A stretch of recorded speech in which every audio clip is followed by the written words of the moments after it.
Assalamualaikum Ustadz. Assalamualaikum. Pertanyaan saya, bagaimana menjadi suami yang baik untuk keluarga? Saya baru menikah, doakan saya menjadi suami baik Ustadz. Amin insyaallah. Saya juga didoakan. Sama-sama mendoakan. Ya, teman-teman dimanapun berada yang dari Aceh, NTT, ya, Sumatera Barat, Kalimantan, Sulawesi, di seluruh wilayah Indonesia, di luar negeri yang sudah berumah tangga, ya kita berusaha menjadi baik, sama-sama saling mendoakan, dan ukuran kebaikan kita bukan di hadapan manusia tapi di hadapan Allah Subhanahu wa taala. Apa ukuran suami baik di hadapan Allah? Maka baca lagi ayat-ayatnya. Pertama ada di Quran surah keempat An-Nisa ayat 19. Ya. Paling kiri sebelah bawah di mushaf. Ya ayyuhalladzina amanu, duhai para suami yang beriman, la yahillu lakum an tarithun nisaa karha. Ya, jangan sampai kamu bersikap buruk kepada pasanganmu. Jangan wariskan sikap-sikap yang enggak baik. Bisa menahan diri dengan baik. Bagaimanapun itu titipan. Ya, istri kita, istri saya, istri Anda, itu titipan dari Allah Subhanahu wa taala yang kita perlu jaga. Bagaimanapun akan dipertanggungjawabkan di akhirat kelak. Dia tidak dititipkan pada pria lain kecuali kepada Anda. Tentunya untuk dijaga, diperlakukan dengan baik. Ya, jadi kita belajar menjadi baik dan saling memahami. Setiap kita pasti ada kekurangan. Kalau ingin sempurna, ya nggak akan didapatkan. Hanya malaikat yang sempurna. Ya, kalau mau silakan nikah dengan malaikat maut, malaikat Israel tuh ada, ya, yang lainnya. Tapi nggak ada yang sempurna, ya, nggak ada yang sempurna. Setiap kita pasti punya kekurangan, sepanjang masih manusia.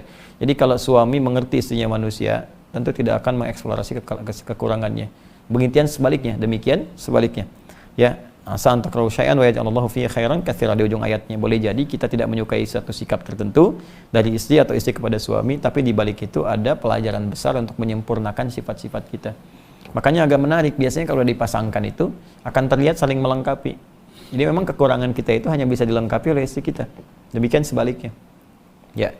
Kemudian yang kedua, tunaikan kewajiban dengan baik. Ya, apa kewajibannya? Ada di ayat 34-nya di surah An-Nisa. Ar-rijalu qawwamuna 'alan nisa bima faddalallahu ba'dahum 'ala ba'din wa bima anfaqu min amwalihim. Ya, lelaki itu qawwam, menjadi pelindung, pengarah di keluarganya, mataharinya. Ya, apa fungsi matahari? Menyinari. Sinar itu kan kalau ada pakaian basah disinari kering kan? Hangat, melindungi, maka lindungi. Kalau ada yang mengganggu isi keluarga, sengat dia dengan sinarnya. Ya, ada air mata, ya keringkan di pipinya dengan sinar-sinar kebaikan itu. Jadi pemimpin yang baik itu maksudnya. Makanya laki-laki diibaratkan dengan matahari. Nabi Yusuf pernah bermimpi, ya ini ra'aitu ahada asyara kawkaba wa syamsa wal qamara ra'aituhum li sajidin. Jadi saya melihat di mimpi saya 11 bintang, 1 matahari, 1 bulan semua sujud. Maka ditafsirkan 11 itu saudaranya, ya, beliau 12 bersaudara, 11 saudaranya, matahari bapaknya, Nabi Yaqub alaihissalam, kemudian bulan ibunya. Ya, ibu, ya perempuan itu rembulan. Apa fungsi rembulan? Bulan itu untuk dilihat keindahannya. Ya, pantulan cahayanya kan keluar. Kalau pengen lihat indah kan rembulan.